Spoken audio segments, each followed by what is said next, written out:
ایک جماعت آئی آپ کے پاس، ایک جماعت آئی آپ کے پاس، 7 آدمیوں کی جماعت تھی.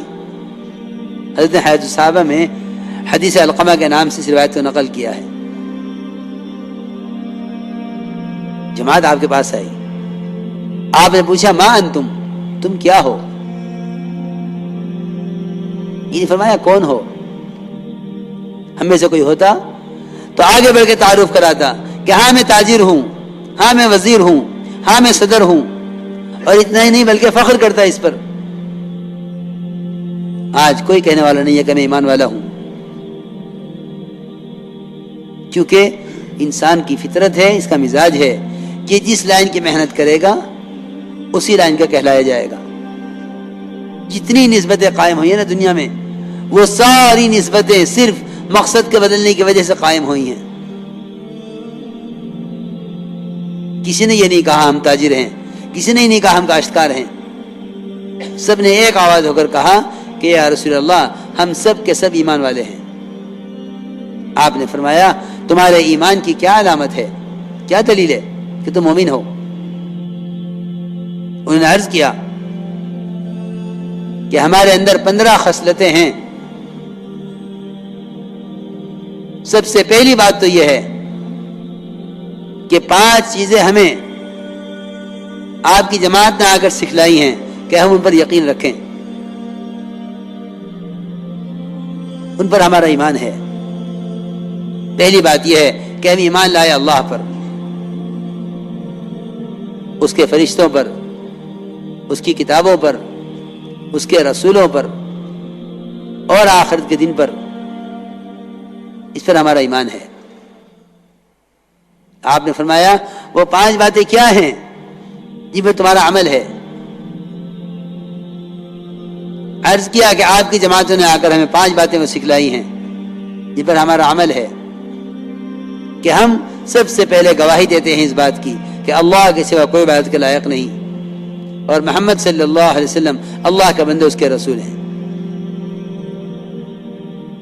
اور نماز قائم کرتے ہیں، زکوٰۃ ادا کرتے ہیں، رمضان کے روزے رکھتے ہیں، بیت اللہ کا حج کرتے ہیں. یہ 5 وہ ہیں جن پر ہمارا عمل ہے. یہ فرمایا کہ نماز قائم کرتے ہیں. میرے بزرگوں، دوستو، عزیزو، نماز کا اگر نماز قائم کر لی جائے، واقعی نماز قائم کر لی جائے، تو یقینی بات ہے کہ پورا دین قائم ہو جائے گا. کیونکہ آپ نے فرمایا ہے، یقینی بات ہے، من اقامہا فقد اقام الدین. جس نے نماز کو اس طرح پڑھ لیا جس طرح نماز پڑھنے کا حکم ہے، من اقامہا، جس نے نماز کو اس طرح پڑھ لیا جس طرح پڑھنے کا حکم ہے، اس نے اپنے پورے دین کو قائم کر لیا ہے. کیونکہ پورے دین کا سدھار اور پورے دین کا قیام وہ نماز پر موقوف ہے. میرے دوستو عزیزو، یہاں تو کوئی الزام دیے ہوئے ہے ماحول کو، کوئی الزام دیے ہوئے ہے شیطان کو. حالانکہ میں بہت ضروری بات عرض کر رہا ہوں، سب سے پہلا الزام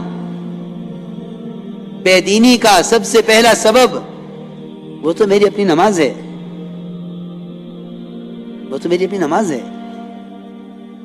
تو یہ بات دیکھنے کی ضرورت ہی نہیں ہے. حکام بدلیں گے تو حالات بدل جائیں گے، ماحول بدلے گا تو حالات بدل جائیں گے. نہیں، سارے دین کا مدار تیری اپنی نماز پر ہے. اس لیے کہ بات حق ہے، من اقامہا فقد اقام الدین. جو نماز کو اس طرح پڑھ لے جس طرح پڑھنے کا حکم ہے. میرے دوستو، بزرگوں، عزیزو، اگر خدا کی قسم نماز کی طرح پڑھ لی جاوے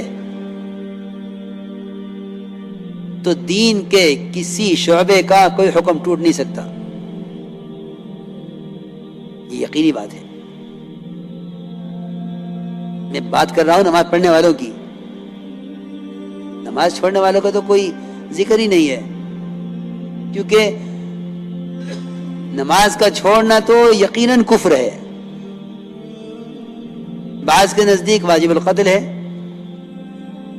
اور بعض کے نزدیک واجب القید ہے کہ اس کو قید کر دیا جائے ہمیشہ کے لیے. امام صاحب کا مطلب تو قید کرنے کا ہے. اس لیے مسلمان سے نماز کے چھوڑنے کا تو تصور ہی نہیں کیا جا سکتا. جس طرح ایک مسلمان سے کفر کا اور ارتداد کا تصور مشکل ہے، محال ہے، اس طرح ایک مسلمان سے نماز کا چھوڑنا اس کا تصور مشکل ہے، محال ہے، ممکن نہیں ہے. کیونکہ یہ ممکن ہے اور ہوا ہے کہ غیروں نے نماز پڑھ لی ہے. میں نے ابھی عرض کیا تھا واسع مسخہ کا واقعہ کہ نماز پہلے پڑھی انہوں نے، اسلام بعد میں قبول کیا. یہ تو ممکن ہے کہ ایک کافر نماز پڑھ لے، مگر یہ ممکن نہیں ہے کہ ایک مسلمان نماز چھوڑ دے. یہ تو ممکن ہے کہ کافر نماز پڑھ لے، یہ ممکن نہیں ہے کہ ایک مسلمان نماز چھوڑ دے.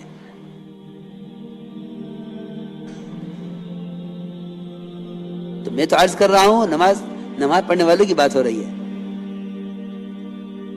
کہ نماز پڑھنے والوں کی بے دینی کا کیا سبب ہے، کہ نماز پڑھنے والوں کی بے دینی کا سبب ان کی نماز کی خرابیاں ہیں. کبھی نہیں غور کیا اس پر، کبھی غور نہیں کیا اس پر.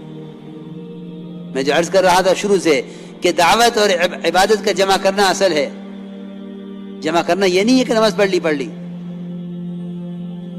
بلکہ ابن عباس اور عبداللہ ابن مسعود دونوں کا قول ہے کہ جس شخص کی نماز اس کو منکر سے نہیں روکتی اس کی نماز اس کو اللہ سے دور کرتی رہتی ہے.